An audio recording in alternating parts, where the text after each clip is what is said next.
Hello friends, welcome to my channel Mastaki Pathshala where you learn English better through Bengali. যেখানে তোমরা ইংরেজি শিখবে বাংলায় অনেক বেটার ভাবে। West Bengal PSC judicial service prelims 2018 পরীক্ষাতে ইংলিশ প্রশ্নগুলো নিয়ে আলোচনা করব আজকের ভিডিওতে। এর আগের ভিডিওতে জুডিশিয়াল সার্ভিস প্রিলিমস 2017 প্রশ্নগুলো নিয়ে আলোচনা করেছি। আই হোপ সেই ভিডিওটা তোমরা দেখেছো। যারা বিসিএস প্রিপারেশন নিচ্ছ, পিএসসি প্রিপারেশন নিচ্ছ, তাদের ক্ষেত্রে কিন্তু এই প্রশ্নগুলো, এই ভিডিওগুলো খুবই ইম্পর্টেন্ট। আই হোপ তোমাদের প্রিপারেশনে অনেকটা হেল্প হবে। শুরু করছি আজকের lesson. First question, write a single word for the phrase the act of killing a king. যখন রাজাকে হত্যা করা হচ্ছে সেইটাকে সিঙ্গল ওয়ার্ডে কি বলা হবে? হমিসাইড, অটপসি, রেজিসাইড, প্যারিসাইড। দেখো, হমিসাইড মানে হচ্ছে কোনো মানুষকে খুন করা, এটা নর্মালি বা জেনারেলি বলা হয় হোমিসাইড, সুতরাং এই সঠিক উত্তর এ হবে না। বিতে বলছে অটপসি। অটপসি মানে মানুষ মরে যাবার পরে তার যে ডিটেল ডাইসেকশন করা হয় এবং তার কারণটা খোঁজার চেষ্টা করা হয় কেন মারা গেছে, তখন তাকে অটপসি বলা হয়, এটাও সঠিক উত্তর হবে না। অপশন ডিতে বলছে প্যারিসাইড। প্যারিসাইড মানে হচ্ছে বাবা মাকে খুন করা বা কোনো পেরেন্টকে খুন করা বা খুব ক্লোজ রিলেটিভ কাউকে মেরে ফেলা, তখন তাকে প্যারিসাইড বলা হয়ে থাকে। সঠিক উত্তর এটাও হবে না। অপশন সিতে আছে রেজিসাইড। রেজিসাইড মানে হচ্ছে কিংকে খুন করা, কিলিং অফ আ কিং, রাজাকে হত্যা করা হচ্ছে রেজিসাইড। সো অপশন সি হবে সঠিক উত্তর। Question number 2, supply a suitable word in the blank as clear as dash. এগুলোকে সিমিলি বলা হয়, মানে তুলনা করা বলা হয়। সিমিলি যখন তুমি অ্যাজ কিংবা লাইক দিয়ে তুলনা করছো তখন তাকে সিমিলি বলা হয়। এখানে অ্যাজ ক্লিয়ার অ্যাজ পরিষ্কার, কিসের মতো পরিষ্কার? রক, স্কাই, সি, ক্রিস্টাল, ক্রিস্টালের মতো পরিষ্কার। সো অপশন ডি হবে সঠিক উত্তর, as clear as crystal. Question number 3, there is dash time for preparation. প্রিপারেশনের জন্য দেয়ার ইজ ড্যাশ টাইম, কতটা সময় আছে? Little time, a little, some little, no little. Some little, no little এরকম শব্দ হয় না, এখানে লিটল এবং আ লিটল আছে। দেখো, লিটল মানে খুব কম এবং এই লিটলটা কিন্তু মানে নাইয়ের বরাবর, প্রায় নো টাইমের বরাবর। কিন্তু যখন আমি আ লিটল বলবো তার মানে বোঝানো হবে অল্প কিছু সময় আছে। সো এই লিটলটা নেগেটিভ সেন্সে ইউজ করা হচ্ছে, আ লিটলটা অল্প হলেও কিছু সময় আছে মানে এটা পজিটিভ সেন্সে। সো অপশন বি হবে সঠিক উত্তর, there is a little time for preparation. প্রিপারেশনের জন্য অল্প কিছুটা সময় আছে। অপশন বি হবে right answer. Question number 4, select the right option. We are studying some English, we are studying an English, we are studying English, we are studying the English. এই যে the English এটার মানে কিন্তু পুরো English বা ইংরেজ যে জাতিটা রয়েছে তাদেরকে বোঝানো হয়, সুতরাং এটা সঠিক উত্তর হবে না। অপশন বিতে বলছে we are studying an English, এটাও হবে না। we are studying some English, এটাও হবে না। সঠিক উত্তর হবে we are studying English। এখানে ইংলিশ বলতে ইংলিশ সাবজেক্টের কথা বলা হচ্ছে। So we are studying English, option C হবে right answer. Question number 5, which of the given idiomatic expression means people are judged by their actions? বলছে লোকজনকে আমরা জাজ করি বা বিচার করি তাদের অ্যাকশনের দ্বারা, কাজের দ্বারা। কাজের দ্বারা লোকজনকে আমরা বিচার করতে পারি, লোকজনকে জাজ করতে পারি।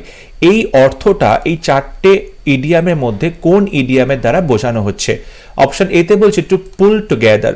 টু পুল টুগেদার মানে হলো যখন কেউ একসাথে কাজ করছে কোনো কিছু অ্যাচিভ করার জন্য, অনেকজন একসাথে কাজ করছে, সুতরাং অপশন এ সঠিক উত্তর নয়। অপশন বিতে বলছে the proof of the pudding is in the eating.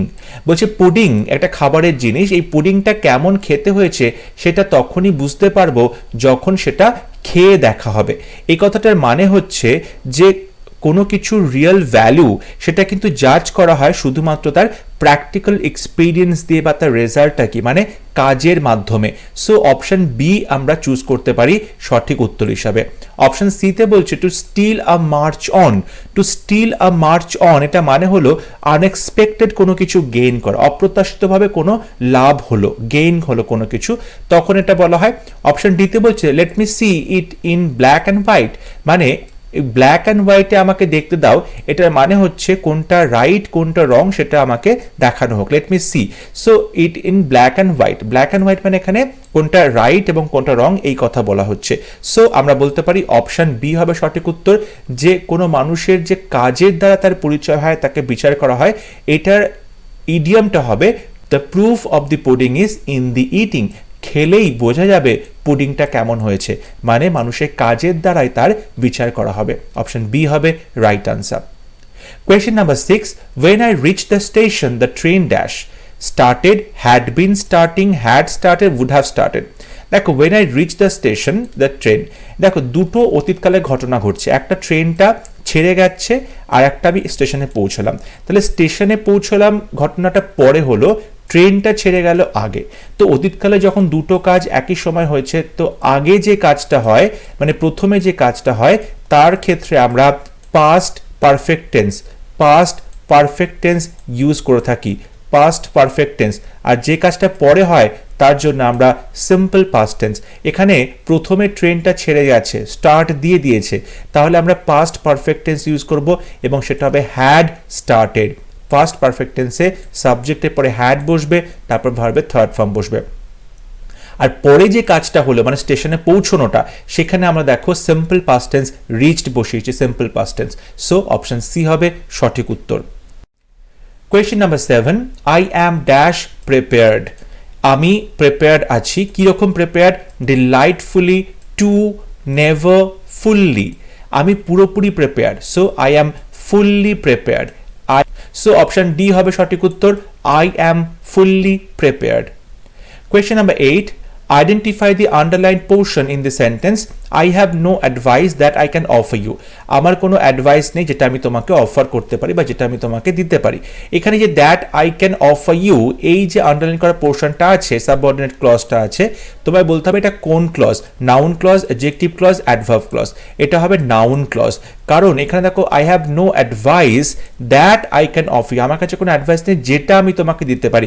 এখানে যদি আমি হোয়াট দিয়ে প্রশ্ন করি তাহলে এই that I can offer you এই উত্তরটা পাবো, এবং এটাকে তুমি কিন্তু বলতে পারো যে অবজেক্ট টু আ ভার্ব। ওকে, এখানে যে নো অ্যাডভাইসের যে আই হ্যাভ নো অ্যাডভাইস, এই ভার্বের কিন্তু অবজেক্ট হচ্ছে I can offer you, that I can offer you. So এটা অবজেক্ট টু আ ভার্ব বলতে পারো, সেই জন্য আমরা একে নাউন ক্লজ বলবো। Question number 9. Convert the given sentence into simple sentence. He will not pay unless he is compelled. এই সেন্টেন্সটাকে simple সেন্টেন্সে পরিণত করতে হবে। He will not pay unless he is compelled. Say pay করবে না, টাকা দেবে না যতক্ষণ না তাকে বাধ্য করা হচ্ছে, যদি না তাকে বাধ্য করা হয়। এই সেন্টেন্সটাকে যখন সিম্পল সেন্টেন্সে করতে হবে তখন আমাদের কোনো ক্লজ সেখানে থাকলে চলবে না, বা কম্পাউন্ডে যখন কনজাংশন থাকবে সেটা থাকলেও চলবে না। অপশন এতে বলছে he is compelled to pay and so he will pay, মানে সে বাধ্য হয়েছে পে করতে এবং সে পে করবে। এটা কিন্তু দেখো অ্যান্ড দিয়ে যুক্ত করা হচ্ছে দুটো সেন্টেন্সকে, কম্পাউন্ড সেন্টেন্স। তো এই অপশন এ সঠিক উত্তর নয়। অপশন বিতে বলছে হি will pay only under compulsion. Say pay করবে শুধুমাত্র আন্ডার কম্পালশন, যখন বাধ্যতামূলক হবে তখন। অপশন বি হবে সঠিক উত্তর, এটা কিন্তু সিম্পল সেন্টেন্স। অপশন সিতে বলছে হি will pay as soon as he is compelled to pay. এই যে অ্যাজ সুন অ্যাজ দিয়ে কিন্তু কম্পাউন্ড সেন্টেন্স করা হচ্ছে, এটাও সঠিক উত্তর হবে না। অপশন ডিতে বলছে হি will pay when he is compelled. এই হোয়েন থেকে সাবঅর্ডিনেট ক্লজ শুরু করা হলো এবং এটা কমপ্লেক্স সেন্টেন্স হলো, তাই অপশন ডিও সঠিক উত্তর নয়। অপশন বি হবে সঠিক উত্তর, he will pay only under compulsion. Question number 10. What is the verb form of mad? Mad শব্দটার ভার্ব ফর্ম কি হবে? Madness, maddening, madden, madly. সঠিক উত্তর হবে ম্যাডেন। অপশন সি হবে সঠিক উত্তর, ম্যাড এই শব্দটার ভার্ব ফর্ম হচ্ছে madden. Question number 11. Use a suitable prefix with human to mean above. বলছি হিউম্যানের সাথে একটা প্রিফিক্স অ্যাড করতে হবে যার মানে হচ্ছে অ্যাবাভ, মানে সবকিছুর ওপরে বা অনেকটা ওপরে বোঝানো হয়। অপশনে বলছি পোস্ট, আলট্রা, সুপার, অ্যান্টাই। যখন আমরা হিউম্যানের সাথে সুপার বসাই, সুপার হিউম্যান, তখন কিন্তু তার মানে হয়ে যায় অ্যাভারেজ যে হিউম্যান রয়েছে তাদের থেকে অনেক বেশি ওপরে শক্তিশালী কোনো মানুষ। তাই জন্য আমরা এখানে অপশন সি চুজ করব, superhuman. Question number 12. Complete the following proverb, dead men tell dash. Dead men tell, মৃত মানুষরা বলে, কি বলে? Not as I do, no tales, better than never, the joy of life. সঠিক উত্তর হবে no tales. Dead men tell no tales, মৃত মানুষ কিন্তু কোনো গল্প বলতে পারে না। So dead men tell no tales, option B হবে সঠিক উত্তর। কোয়েশ্চেন নাম্বার 13, দি এক্সপ্রেশন থেসপিয়ান আর্ট, এটার মানে কি? থেসপিয়ান আর্ট মানে হচ্ছে ড্রামা বোঝায়। দি আর্ট অফ ড্রামা, নাটক বা শিল্পকলা যেটা রয়েছে নাটকের, তাকে আমরা বলতে পারি thespian art. So option A হবে সঠিক উত্তর, the art of drama. Question number 14, complete the proverbial sentence time is dash. টাইমটা কি? Food, thought, money, life. অবশ্যই টাইম হচ্ছে মানি, টাইম ইজ মানি। ওকে, সময় হচ্ছে নতুন সম্পদ। So time is money, option C হবে সঠিক উত্তর। Question number 15, fill in the blanks with suitable comparison as docile as a dash. ডোসাইল মানে খুব শান্ত নিরীহ টাইপের। তো এরকম ডোসাইল কোন প্রাণী আছে? বার্ড, ল্যাম্ব, পাপি, ফিশ। সঠিক উত্তর হবে ল্যাম্ব। ল্যাম্ব হচ্ছে ভেড়া। ভেড়া খুব মিক প্রাণী হয়, খুব শান্ত নিরীহ প্রাণী হয়। সুতরাং ডোসাইলের সাথে আমরা ল্যাম্বকে বসাবো কম্প্যারিজন করে। So as docile as a lamb. এখানে জেন্টল বলতে পারো ডোসাইলের বদলে, as gentle as a lamb এটাও বলা যেতে পারে।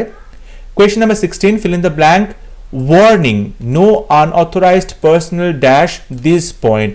সাবধান করা হচ্ছে যে কোনো রকম আনঅথরাইজড মানুষ এর পরে যেতে পারবে না, মানে এর পরে ওই দিকটাতে যেতে পারবে না। About this point, from this point, beyond this point, on this point. সঠিক উত্তর হবে বিয়ন্ড দিস পয়েন্ট। মানে কোথাও হয়তো কোনো ওয়ার্নিং লেখা আছে যে এর পরে যদি সাধারণ মানুষজন ওদিকে যেতে পারবে না, কোনো রকম অথরাইজড পার্সোনালি শুধুমাত্র যেতে পারবে। সেক্ষেত্রে বিয়ন্ড দিস পয়েন্ট মানে এই পয়েন্টের ওদিকে কেউ যেতে পারবে না। সো বিয়ন্ড দিস পয়েন্ট এটা হবে সঠিক উত্তর। Question number 17, find the suitable word meaning reiterate. Reiterate শব্দটার সিনোনিম কি হবে? ডিনাই মানে অস্বীকার করা, রিপিট মানে পুনরায় কোনো কাজ করা, ফ্রাস্ট্রেট মানে হতাশ হয়ে যাওয়া, ইলাস্ট্রেট মানে কোনো কিছু বর্ণনা করা বা কোনো কিছু ডেসক্রিপশন করা। এখানে তুমি বলতে পারো রেইটারেট মানে হচ্ছে রিপিট।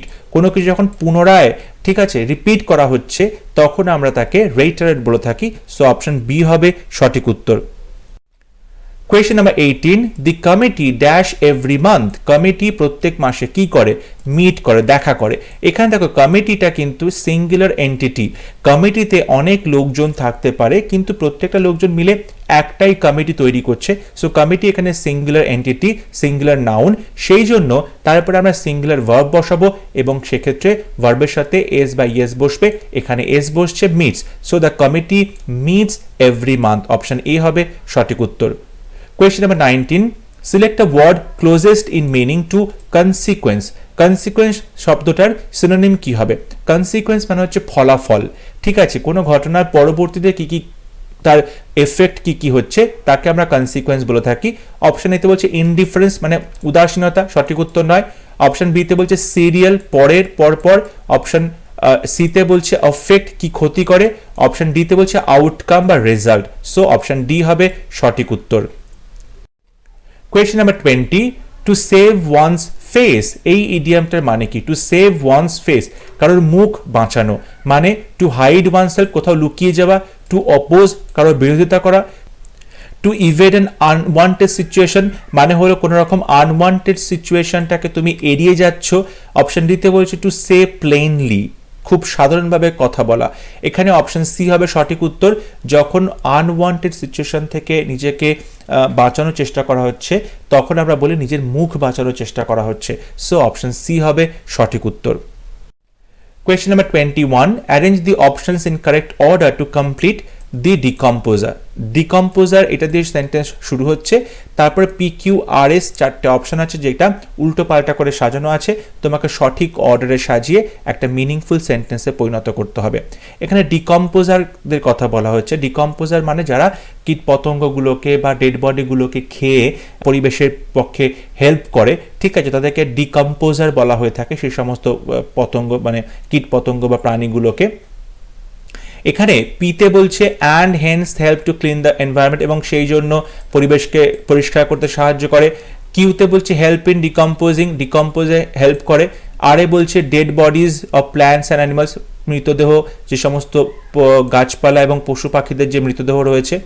অ্যান্ড এসে বলছে and put back various useful elements into soil, air and water, এবং সে সমস্ত যে এলিমেন্টসগুলো রয়েছে, উপাদানগুলো রয়েছে, সেই উপাদানগুলো সবাই কি হয়, মাটি, বাতাস এবং জলের মধ্যে মিশে যায়।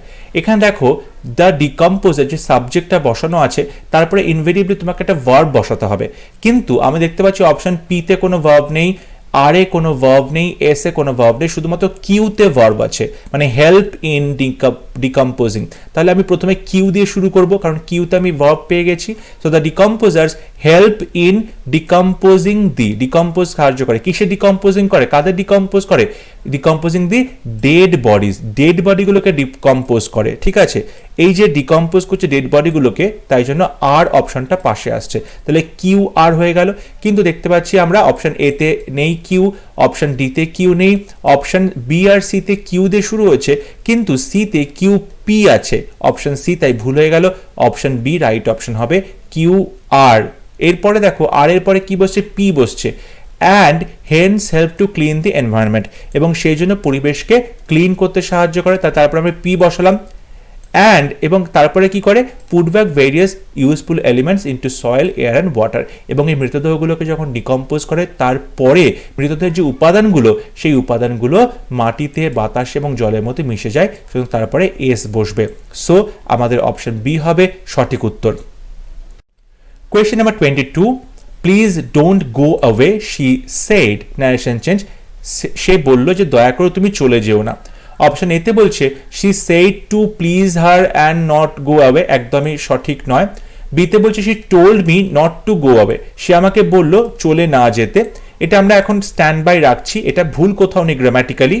অপশন সিতে বলছে she begged that I not go away, এটা হবে না, কারণ আই এর পরে এখানে কোথাও তোমার ভার্ব নেই, এবং এখানে বেগড এর পরে দ্যাট বসানো হয়েছে, কিন্তু এখানে দ্যাট বসানো হবে না, কারণ এটা দেখতে পাচ্ছি আমরা ইম্পারেটিভ সেন্টেন্স, তাই দ্যাট বসবে না। ঠিক আছে, সো অপশন সিটা সঠিক হবে না।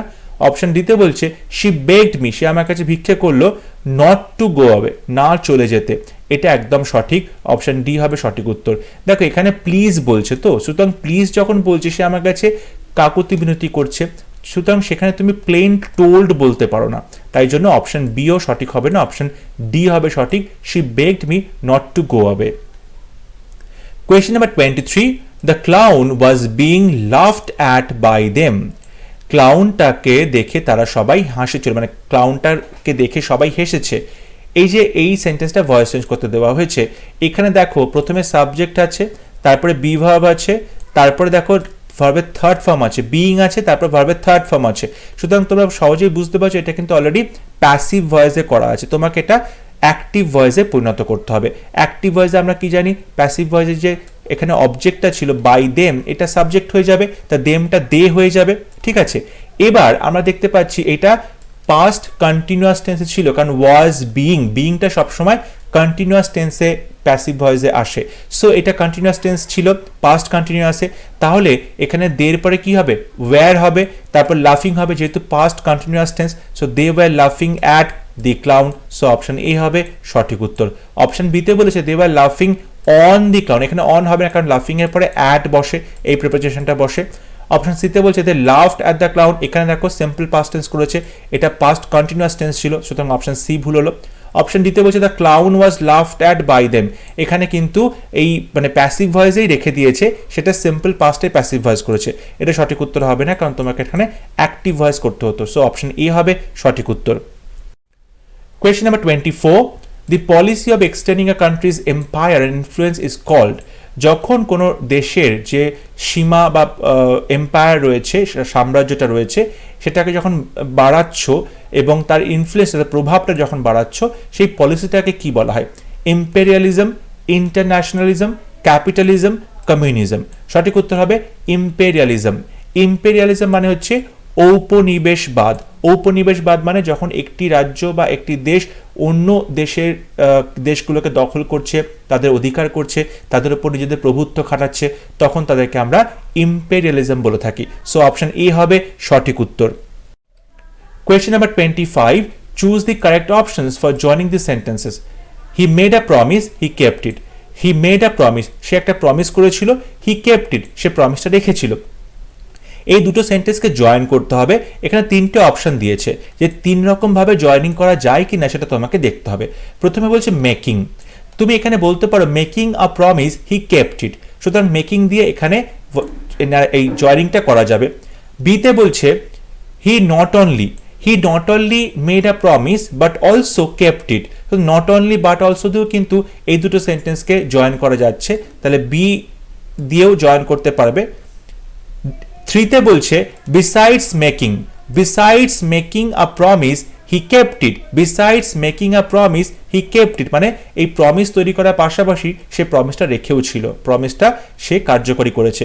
সো এই তিনটে দিয়েই কিন্তু তুমি এই দুটো সেন্টেন্সকে জয়েন করতে পারছো, তাই অপশন সি হবে সঠিক উত্তর। অল থ্রি, তিনটে দিয়েই সেন্টেন্সগুলোকে জয়েন করা যাবে, মেকিং দিয়েও করা যাবে, হি নট অনলি দিয়েও করা যাবে, বিসাইডস মেকিং দিয়েও জয়েনিংটা হবে, তাই অপশন সি হবে সঠিক উত্তর। Question number 26, choose the correctly spelled word, সঠিক বানান চুজ করতে হবে। গ্রামেটিক, সঠিক উত্তর হবে গ্রামাটিক, GRAMMATIC, অপশন বি হবে সঠিক উত্তর। Question number 27, to take with a grain of salt মানে কি? To take with a grain of salt মানে অল্প একটু সল্ট নিচ্ছ, এটার মানে হবে যে যখন তুমি কোনো বিষয়ে তোমার মানে তুমি একটু স্কেপটিক হয়ে যাচ্ছ, তুমি একটু না কুচু করছো বা কোনো রকমের কোনো আপত্তি জানাচ্ছ কোনো একটা বিষয় নিয়ে, তখন বলা হয় to take with a grain of salt, পুরোপুরি সাপোর্ট করছো না, কিছুটা হলেও তোমার একটা আপত্তি রয়েছে। অপশন এতে বলছে to take with some reservation, এখানে সাম রেজার্ভেশন মানে তোমার পুরোপুরি সম্মতি নেই, কিছু হলেও তুমি সেখানে একটু আপত্তি করছো, সেখানে একটু তোমার মানে দ্বিধা কথা বলছো, ঠিক আছে। সো অপশন ই হবে সঠিক উত্তর। অপশন বিতে বলছে to take with total disbelieve, পুরোপুরি অবিশ্বাস করছো, সেটা সত্যি নয়। অপশন সিতে বলছে টু টেক হোল হার্টেডলি, পুরোপুরি মন থেকে কোনো বিষয়কে মেনে নিচ্ছ, এটাও একদম সঠিক নয়। অপশন ডিতে বলছে টু টেক সিরিয়াসলি, খুব সিরিয়াসলি কোনো ব্যাপারটাকে নিচ্ছ, এটাও সঠিক উত্তর নয়।